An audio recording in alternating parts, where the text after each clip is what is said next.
அனைவருக்கும் வணக்கம்.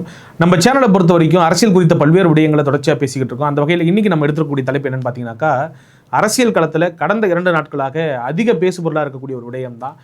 வேறு ஒன்றும் இல்லைங்க. தமிழக வெற்றி கழகம் மீண்டும் கூட்டணி பேச்சுவார்த்தை நடத்த ஆரம்பிச்சிருப்பதாகவும், அதுவும் குறிப்பாக தமிழகத்தினுடைய பிரதான எதிர்க்கட்சியாக இருக்கக்கூடிய அதிமுகவோடு பேச்சுவார்த்தையை நடத்தி கொண்டிருப்பதா அரசல் புரசலாக செய்திகள் வெளியாகி இருக்கிறது. இது குறித்து தான் நம்ம இங்கே டிஸ்கஸ் பண்ண போகிறோம். ஒருவேளை தாவேகா அதிமுகவோட கூட்டணிக்கு போனால் என்ன மாதிரியான நிலையை எட்டும், அல்லது தனித்து நின்றால் என்ன மாதிரியான ஒரு நிலையை எட்டும், தாவேகாவிற்கு எது நல்லது, லாங் டைம் கோலா தாவேகாவிற்கு எது சப்போர்ட்டாக இருக்கும், ஷார்ட் டைம் கோலா எது சப்போர்ட்டாக இருக்கும் அப்படிங்கிறது ரொம்ப டீட்டெயிலாக டிஸ்கஸ் பண்ணலாம். முதல்ல நான் ஏற்கனவே குறிப்பிட்றது தான், தமிழக வெற்றி கழகத்தை பொறுத்த வரைக்கும் அவங்க ஒரு மாற்று கட்சியாக வந்திருக்கிறாங்க. என்ன சொல்லி களத்துக்கு வந்திருக்கிறாங்க அப்படின்னு பார்த்தீங்கன்னாக்கா, நான் திமுக அதிமுகவுக்கு முற்றிலுமான மாற்று. நாங்கள் திமுக அதிமுக தொடர்ச்சியாக தமிழகத்தை வஞ்சிச்சுட்டு வருது, அதனால் நாங்கள் புதியதொரு அரசியலை படைக்க போகிறோம், மக்களுக்கு நல்லது செய்ய போகிறோம். குறிப்பாக விஜய் சொல்லக்கூடிய விஷயம் என்னன்னாக்கா, நான் கரியருடைய உச்சத்தை விட்டுட்டு வந்திருக்கிறேன், அவ்வளோ பெரிய பணத்தை, அவ்வளோ பெரிய அமௌண்ட், என்னை சுற்றி நடக்கக்கூடிய வர்த்தகத்தை எல்லாம் விட்டுட்டு யாருக்காக வந்திருக்கேன், உங்களுக்காக வந்திருக்கேன் அப்படின்னு சொல்லிட்டு எல்லா மேடைகள்லையும் குறிப்பிட்றாரு. அப்போ அவருடைய தொடக்கம், அந்த கட்சி தொடக்கத்துக்கான நோக்கம்ங்கிறது ஒரு மாற்றாக வர்றது தான். அப்போ மாற்றாக வராருனாக்கா மக்கள் என்ன எதிர்பார்ப்பாங்க, மாற்றத்தை நோக்கி நகரக்கூடிய மக்கள் எல்லாம் என்ன நினைப்பாங்கனாக்கா, இந்த 2 கட்சியும் வேணாம், நமக்கு புதிதாக ஒரு கட்சி வந்திருக்கு அப்படிங்கிற அடிப்படையில் தான் விஜயை நோக்கி நகர்வாங்க. அப்போ விஜய்க்கு எது நல்லது லாங் டைம் கோல் அப்படின்னு பார்த்தீங்கன்னாக்கா, தனித்து நிற்க தான். அதை நம்ம தொடர்ச்சியாக ஆரம்பத்துலேருந்தே சொல்லிக்கிட்டு இருக்கோம். அப்படி தனித்து நிற்காம திமுகவோடையோ அல்லது அதிமுகவோடையோ எந்தவித டெஸ்ட்டுமே பண்ணாமல், அதாவது முதல் தேர்தலையே எந்தவித மக்கள் சந்திப்பும் இல்லாமல் மக்கள்கிட்ட போய் வாக்கு கேட்டு நின்று வெற்றி பெற்றோ அல்லது தோல்வி பெற்றோ ஒரு அனுபவம் பெறாமல் நேரடியாக திமுக கிட்டேயோ இல்லை அதிமுக கிட்டேயோ போய் சரணடைகிறதுங்கிறது எந்த விதத்துலையும் மாற்றாக இருக்க முடியாது. மக்களும் பெருசாக அதை ஏற்றுக்க மாட்டாங்க அப்படிங்கிறத என்னுடைய பார்வை.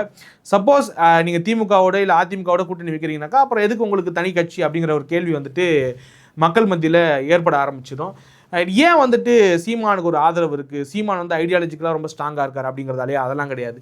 சீமான் நிறைய புது அரசியல் பேசுகிறார் அப்படிங்கிறதெல்லாம் கிடையாது.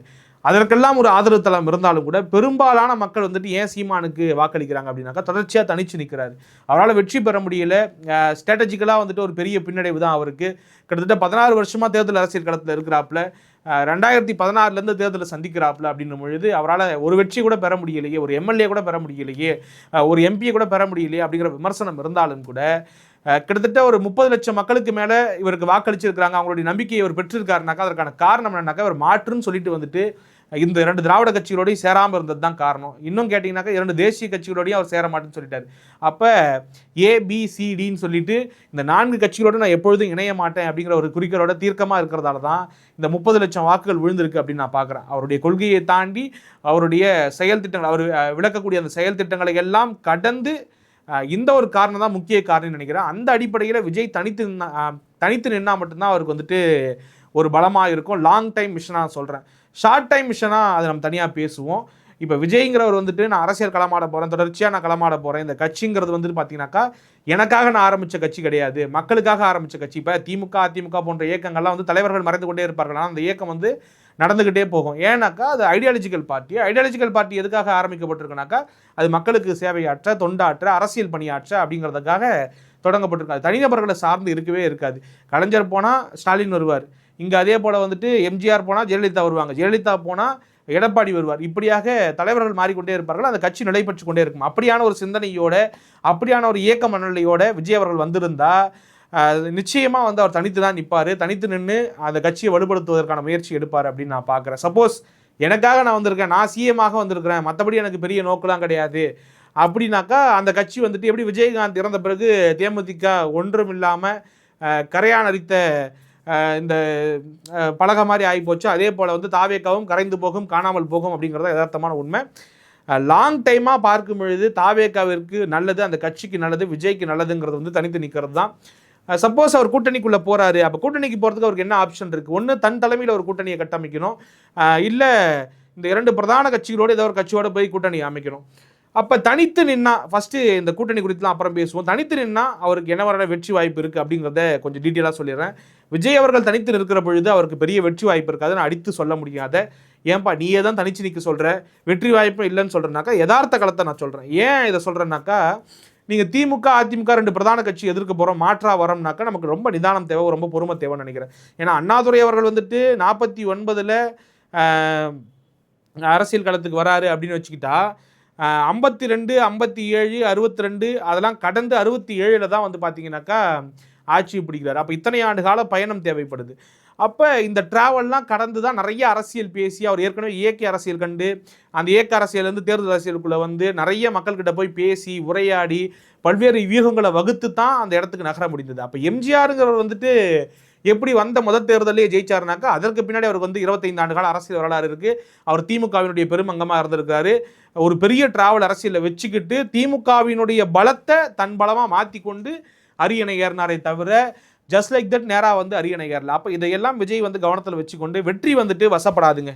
முதல் தேர்தலில் நீங்கள் மக்களை சந்திக்கிறப்ப ஆனால் உங்களுடைய பலத்தை நீங்கள் நிரூபிக்க முடியும். உங்களுடைய வாக்கு சதவீதம்ங்கிறது எவ்வளவுங்கிறத நீங்கள் தீர்மானிச்சிட்டிங்கனாக்கா உங்கள் மேலே ஆட்டோமேட்டிக்காக மக்கள் மீது வந்துட்டு மக்கள் வந்து நம்பிக்கை வைக்க ஆரம்பிச்சிடுவாங்க. கூட்டணிக்கு கட்சிகள் வர ஆரம்பிச்சிடும். ஏன்னா இப்போ நீங்கள் வந்து கூட்டணிக்கு அறைகோல் விடுத்துக்கிட்டு இருக்கீங்க. விசிகாக்கு அறைகோல் விடுத்தீங்க, காங்கிரஸுக்கு அறைகோல் விடுத்தீங்க, யாருமே உங்கள் பக்கம் வர மாதிரி தெரியல. காரணம் என்னக்கா நீங்கள் இன்னும் டெஸ்ட் செய்யப்படலை. உங்களுடைய வாக்கு சதவீதம் என்னங்கிறது தெரியாது. மக்கள் வந்து உங்களுக்கு 8% வாக்குப்பட போகிறாங்களா, இல்லை 4%, இல்லை 12, 5 எதுவுமே தெரியாதுங்கிறப்ப எல்லாருமே தயக்கப்படுவாங்க. அப்போ இவர்கிட்ட போனால் நமக்கு வெற்றி கிடைக்குமா கிடைக்காதா அப்படிங்கிற ஒரு ஐயப்பாடில் எப்படி உங்ககிட்ட வருவாங்க. ஆக இதுதான் நிலைமை. அப்போ சப்போஸ் விஜய் அவர்கள் தனித்து நிற்கிறாருனாக்கா வெற்றி பெறுவதற்கான வாய்ப்பு கிடையாது. என்ன கேட்டிங்கனாக்கா விஜய் அவருடைய தொகுதியில் ஜெயிப்பதற்கு வாய்ப்பு இருக்குது. அதுவுமே கொஞ்சம் டஃப்பான ஒரு விஷயம் தான். நான் எப்பயுமே சொல்கிறது தான், விஜய்க்கு நிச்சயமாக என்னுடைய பார்வையில் 12 முதல் 15% வாக்குகள் இருப்பதா நான் பார்க்குறேன், உறுதியாக இருப்பதா பார்க்குறேன். 50 லட்சம் மக்கள் கட்டாயம் வாக்களிக்கிறது காத்துக்கிட்டு இருக்காங்க. அவர் தனிச்சுன்னா மாற்றத்தை விரும்பக்கூடியவர்கள் அவர்கள் நிச்சயமாக. ரெண்டாவது, திமுக அதிமுக மீது நீண்ட நெடுங்காலமாக சலிப்படைந்து போயிருக்கக்கூடியவர்கள் நிச்சயமாக வாக்களிப்பாங்க. அது காலங்காலம் நடந்துகிட்டு இருக்கு. மாற்றம் சொல்லி வரக்கூடிய ராமதாஸுக்கு வாக்களிச்சிருக்காங்க, விஜயகாந்துக்கு வாக்களிச்சிருக்காங்க, மூப்பனாருக்கு வாக்களிச்சிருக்காங்க, இப்படியாக எல்லாருக்கும் வாக்களிச்சிருக்காங்க. அது வந்து கொஞ்சம் கூடுதலாக வந்துட்டு விஜயின் பக்கம் விழும்.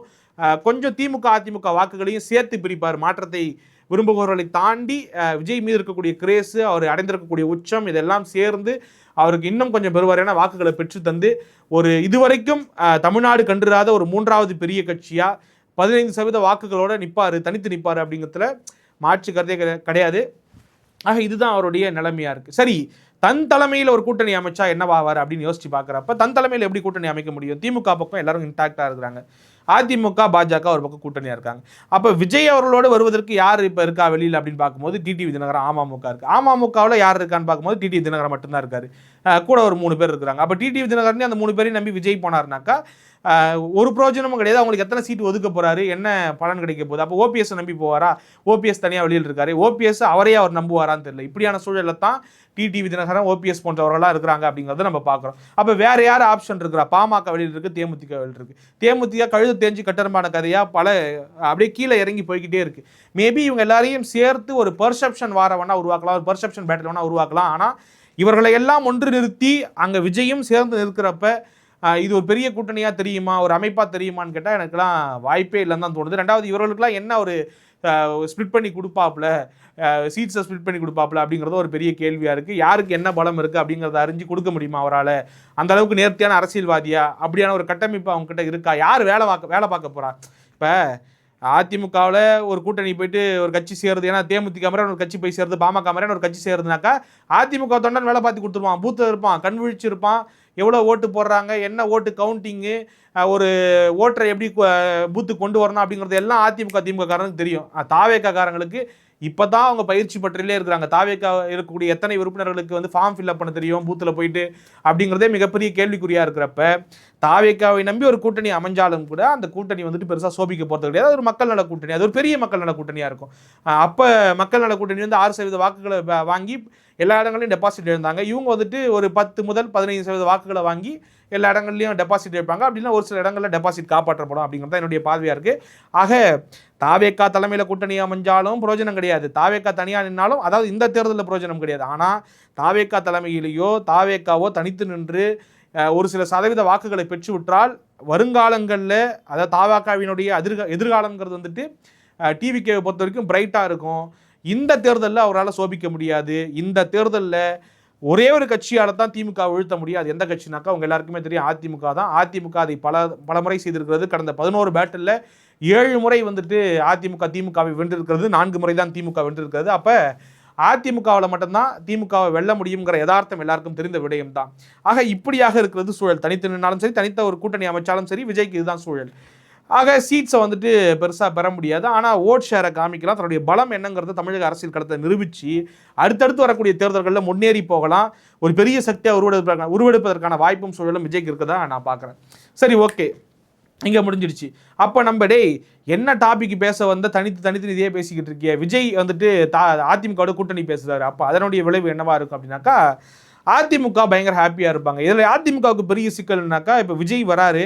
விஜய் வந்து அவங்க ரொம்ப எதிர்பார்க்குறாங்க அதிமுக. ஏன்னாக்கா ஒரு பர்செப்ஷன் உருவாக்கணும். ஆல்ரெடி அதிமுக பாஜக இருக்கிறாங்க, தாவேக்கா யங்ஸ்டர்ஸ் கூட்டம் வந்து அவர் பின்னாடி இவ்வளோ திரள்றாங்க, இவ்வளோ பேர் வந்துட்டு சப்போர்ட் இருக்கிறாங்க அப்படிங்கிற ஒரு கவனத்தில் எடுத்துக்கிட்டு அவங்கள எல்லாம் சேர்த்துக்கிட்டா ஒரு பர்செப்ஷன்லேயே அங்கே ஏடிஎம்கே வின் பண்ணிடும். சப்போஸ் விஜய் அவர்கள் வந்து அந்த கூட்டணியில் சேர்றாரு, இடம் பெறாரு அப்படின்னாக்கா ஆட்டோமேட்டிக்காக என்ன ஆகிடுனாக்கா திமுக ஈஸியாக வந்துட்டு பீட்டன் பண்ணுற அளவுக்கு வீக் ஆகிடும் அப்படிங்கிறத என்னுடைய பார்வையாக இருக்குது. ஏன்னா சில பேர் சொல்லுவாங்க இங்கே வந்துட்டு ஆன்டி பிஜேபி வார்ட்ஸ் வந்துட்டு ரொம்ப ரொம்ப ப்ரெடாமினாக இருக்கும். விஜய் அவர்கள் வந்துட்டு சப்போஸ் அதிமுக பிஜேபி கூட்டணியில் போய் சேர்ந்துட்டாருனாக்கா அவருக்கு தான் இழப்பு. இன்னும் கேட்டால் விஜய் சேர்ந்துட்டா இன்னும் ஈஸியாக போய்ட்டு டிஎம்கே விக்டரி. அதெல்லாம் வந்து ரொம்ப கட்டுக்கதைங்க. நீங்கள் எதாவது நம்புற மாதிரி இருக்கா?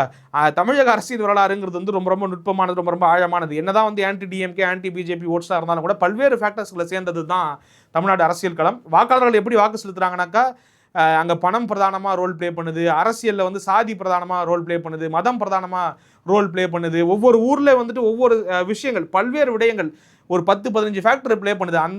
அதையெல்லாம் கணக்கில் எடுத்துக்காமல் வெறும் ஆன்டி பிஜேபி ஓட்ஸ் வந்து எங்கே பயங்கரமாக ஒர்க் அவுட் ஆகுதுனாக்கா நாடாளுமன்றத்தில் ஒர்க் அவுட் ஆகுது. மோடி வேணாம் எப்படிங்கிறது தான் அவங்களுடைய முதன்மையான ஒரு குறிக்கோளாக இருக்குது, தமிழ்நாடு மக்களுடைய எண்ணமாக இருக்குது. அப்படிங்கிற அடிப்படையில் ராகுல் பக்கம் சாயிறாங்க. அதுலேயும் நீங்கள் ஒரு விஷயத்தை நோட் பண்ணணும். 18% பேர் வந்து கடந்த தேர்தலில் வந்துட்டு பாஜக கூட்டணிக்கு வாக்களிச்சிருக்காங்க. ஆக ப்ரடாமினன்ட் ஆட்கள் வந்துட்டு மோடி வேணாம்னு நினைக்கிறாங்க. அதில் தப்பு இல்லை. ஆக இப்போ என்ன தேர்தல்? சட்டமன்ற தேர்தலை பொறுத்த வரைக்கும் அங்கே பிஜேபி வந்துட்டு ஹைலைட்டில் கிடையாது. என்னதான் திமுக வந்து ஆன்டி பிஜேபின்னு பேசிக்கிட்டு இருந்தாலும் அங்கே வந்துட்டு எடப்பாடியா ஸ்டாலினா அப்படிங்கிறது தான் பேசுபொருள், மையப்பொருள் அப்படிங்கிறது தான் நம்ம பார்க்குறோம். அப்போ எடப்பாடியா ஸ்டாலினா வரும்பொழுது எடப்பாடியை நோக்கி நகருவாங்க, ஸ்டாலினை நோக்கி நகருவாங்களே தவிர அங்கே பிஜேபிங்கிறது டிமினிஷ் ஆகிடும். பிஜேபிக்கு அங்கே ரோலே கிடையாது. They had a role only to எப்படி சொல்கிறது, ஒரு கூட்டணியில் ஒரு வலு சேர்க்குற மாதிரியான ஒரு அமைப்பை உருவாக்குறது மட்டும்தான் அவங்களுடைய வேலையாக இருக்குமே தவிர மற்றபடி அவங்களுக்கு பெருசாக ரோல் இல்லைன்னு நினைக்கிற சட்டமன்றத்தில். அந்த வகையில் தாவேக்கா வந்தால் கண்டிப்பாக அது பெரிய வெற்றியாக இருக்கும். கேரண்டி சொல்ல முடியுங்க. தாவேக்கா வந்து அதிமுகவோட கூட்டணி அமைச்சா தாவேக்கா நிற்க போகிற தொகுதிகளில் 90% மேலே வெற்றியை பெறுவாங்க. சப்போஸ் ஒரு 50 தொகுதிகளை வந்துட்டு அதிமுக இருந்து பெறுறாங்க, அவ்வளோ கொடுப்பாங்களான்னு தெரியாது அதிமுக. ஏன்னா அதிமுக வந்துட்டு ரொம்ப அனுபவம் வாய்ந்த கட்சி. யாருக்கு எவ்வளோ கொடுக்க முடியும்? ஏன்னா டெஸ்ட் செய்யப்படாத விஜய் வந்து ஒரு 40 தொகுதிக்குள்ளே சுருக்க தான் பார்ப்பாங்க, ஒரு 30 தொகுதிக்குள்ளே சுருக்க தான் பார்ப்பாங்க. எடப்பாடி ஒரு டஃப் நெகோஷியேட்டர்னு உங்கள் எல்லாருக்கும் தெரியும். பிஜேபிக்கு ஒரு 19 சீட்டு கொடுத்து 2021 கட்டுப்படுத்தினவர். ஆக இப்படியான ஒரு சூழலில் வந்துட்டு அவருக்கு கொடுக்குறாங்க அப்படின்னா கூட பார்த்தீங்கன்னாக்கா நிச்சயமாக நான் சொன்ன மாதிரி ஷார்ட் டேர்ம் கோலாக வந்துட்டு ஈஸியாக சட்டமன்றத்துக்குள்ளே வந்துட்டு விஜய் அவர்கள் போயிடுவார். ஏன்னா விஜய்க்கு இருக்கக்கூடிய பலம் அதிமுக கூட இருக்கக்கூடிய பலமும் சேர்ந்துச்சுனாக்கா விஜயினுடைய உறுப்பினர்கள், தாவேக்கா உறுப்பினர்கள் சட்டமன்றத்துக்குள்ளே போய் கம்பீரமாக 40 பேர் 35 பேர் உட்காரக்கூடிய வாய்ப்பும் சூழலும் அமைஞ்சிடும் அப்படிங்கிறது தான் யதார்த்தமான உண்மை. ஆக ஷார்ட் டைம் வெற்றியை வந்து அவர் விரும்ப போகிறாரா, லாங் டைம் வெற்றியை விரும்ப போகிறாரு? ஏன்னா ஆனால் இதில் இப்படியாகவும் நகர்த்தி கொண்டு போக வாய்ப்பு இருக்குது. என்னன்னாக்கா சப்போஸ் அதிமுகவோட கூட்டணி வச்சு வேறு சூழல் இல்லை, திமுகவை வந்து நாங்கள் வீழ்த்தியே ஆகணும், திமுக வந்து தமிழ்நாட்டுக்கு சரியில்லை. ஏன்னா அவர் தொடர்ச்சி ஆன்டி டிஎம்கே தான் ரொம்ப ஹார்ஷாக எடுக்கிறார். என்ன தான் ஆன்டி பிஜேபின்னு சொன்னாலும், பொலிட்டிக்கலாக எங்களுடைய எதிரி டிஎம்கேன்னு சொல்கிறது, ஐடியாலஜிக்கல் எதிரி எங்களுக்கு பிஜேபின்னு சொன்னாலும் கூட பிஜேபியை ரொம்ப சாஃப்டாக தான் தட்டுறாப்புல, டிஎம்கேவை ரொம்ப ஹார்டாக ஹிட் பண்ணுறாப்புல. அந்த அடிப்படையில் எங்களுக்கு டிஎம்கேவை தூக்கி ஆகணும், அதனால் வந்து நாங்கள் அதிமுகவோட கூட்டணி வைக்கிறோம், எங்களுக்கும் பிஜேபிக்கு சம்மந்தம் இல்லை அப்படின்னு சொல்லி கூட்டணி கூட நகர்ந்து திமுகவை வந்து வீழ்த்தி விட்டு அவர் எதிர்க்கட்சி தலைவராக அமர்ந்துட்டார் அப்படின்னாக்கா உடனே அதிமுக விட்டு வெளியில் வந்து அதிமுக ஆட்சி நடக்கக்கூடிய பிரச்சனைகளை குறித்து பேசி எதிர்க்கட்சி தலைவராக வலிமை பெற்று அது அதிமுக விசஸ் டிவிகே பேட்லாம் மாற்றுவதற்கான முயற்சியும் அவர் எடுக்கலாம். அதற்கான ஒரு ஆப்ஷன் இருக்கதாகவும் நான் பார்க்குறேன். ஆக தனித்து நின்னாலும் சரி, கூட்டணியில் நின்றா ஒரு வீக்னஸ் தான். நான் சொன்ன மாதிரி வந்துட்டு அந்த ஒரு கேள்வி வந்துடும், நீங்கள் போய் கூட்டணி வைக்கிறதுக்கு எதுக்காக தனியாக கட்சி ஆரம்பிக்கணும் அப்படிங்கிற கேள்வி வந்துடும். ஆனால் அதை ஒரு ஸ்மார்ட்டாக நான் சொன்ன ஐடியா மாதிரி அதிமுக கூட கூட்டணி வச்சு அந்த அதிமுக கூட்டணி வெற்றி பெற்று இவர் எதிர்க்கட்சி தலைவராக அமர்ந்துட்டார் அப்படின்னாக்கா அந்த பொலிட்டிக்கல் டைமென்ஷனே வந்துட்டு ஏடிஎம்கே விசஸ் டிவிகே அப்படின்னு மாற்றிடலாம்.